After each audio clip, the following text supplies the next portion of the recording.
Hello everyone, সবাই কেমন আছেন? সবাইকে আমার গ্রামীণ সাদামাটা জীবনের ব্লগে স্বাগতম জানাই। আমি একজন গ্রামেলি ব্লগ। আশা করি আপনারা সবাই আমার ব্লগটাকে দেখবেন, একটু ভালোবাসা দিবেন, পাশে থাকবেন। সকালে উঠেই প্রথমে অনেকগুলো জামা কাপড় গোছালো হয়েছিল, জামা কাপড়গুলো গুছিয়ে নিলাম। তারপর দেখুন আলমারির মধ্যে কি অবস্থা, জামা কাপড়গুলো সব উল্টো। অনেকগুলো দিন পারিবারিক সমস্যা এবং টেনশনের কারণে এগুলোকে গোছানো হয়নি, এগুলোকে ভালো লাগে না। তো সকালে উঠে আগে বিছানাটা গুছিয়ে নিচ্ছি, সুন্দর করে বিছানাটা মশারিটা গুছিয়ে নেব। তারপর সুন্দর করে চারিদিকটা কাঁথাটা গুছিয়ে নিয়ে চারিদিকটা একদম পরিষ্কার করে নেব। আসলে কি বলো তো, বিছানাটা সুন্দর করে গোছানো না থাকলে না একদম ভালো লাগে না। তো প্রথমেই সুন্দর করে খাটটা গুছিয়ে নিচ্ছি। তারপরে আসলে আমাদের গ্রামের ঘরদোর এতটা সুন্দর হয় না, তারপরে যতটুকু থাকে ততটুকুই আমরা আসলে কি সুন্দর করে ভালোবাসা দিয়ে, মায়া মমতা দিয়ে গুছিয়ে রাখার চেষ্টা করি।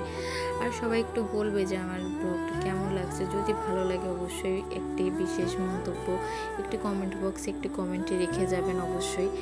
সুন্দর করে বিছানাটা চারিদিকে অনেক কিছু ছড়ানো ছিটানো ছিল। আসলে আমার ফোনের অনেক জিনিস, লেখাপড়ার অনেক জিনিস যে খাটের উপরে থাকে।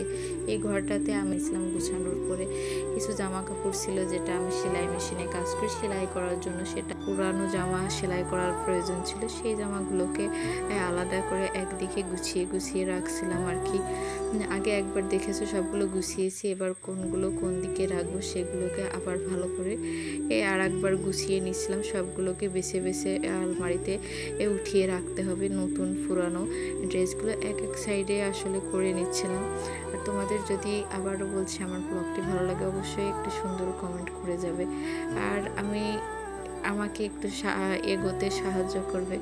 গ্রামের সাধারণ মানুষের ব্লগ, তো সবার জন্য অনেক অনেক ভালোবাসা রইল। আর আমি দেখতেই পাচ্ছ সুন্দর করে জামা কাপড়গুলো গুছিয়ে নিচ্ছি।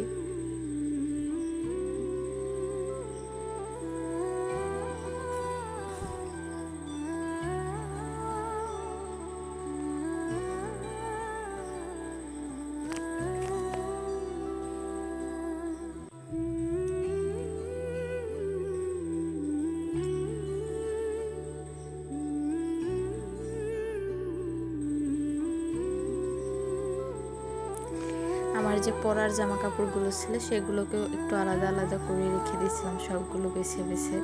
আসলে সব কিছু গুছিয়ে রাখাটা খুবই জরুরি। আর আমরা সব এরকম সব ড্রেসগুলো আনলাটাও গুছাতে হবে, বড্ড এলোমেলো হয়ে গেছে। আসলে নতুন পুরনো জামাগুলো এদিকে ওদিকে করে নিচ্ছিলাম, সবগুলো গুছিয়ে রাখছিলাম। সবগুলোকে আলমারি থেকে জামা কাপড়গুলো বের করতে হবে এবং সেগুলোকেও গুছিয়ে গুছিয়ে উঠিতে হবে। সবাইকে বলছি, আবারও বলছি ধন্যবাদ।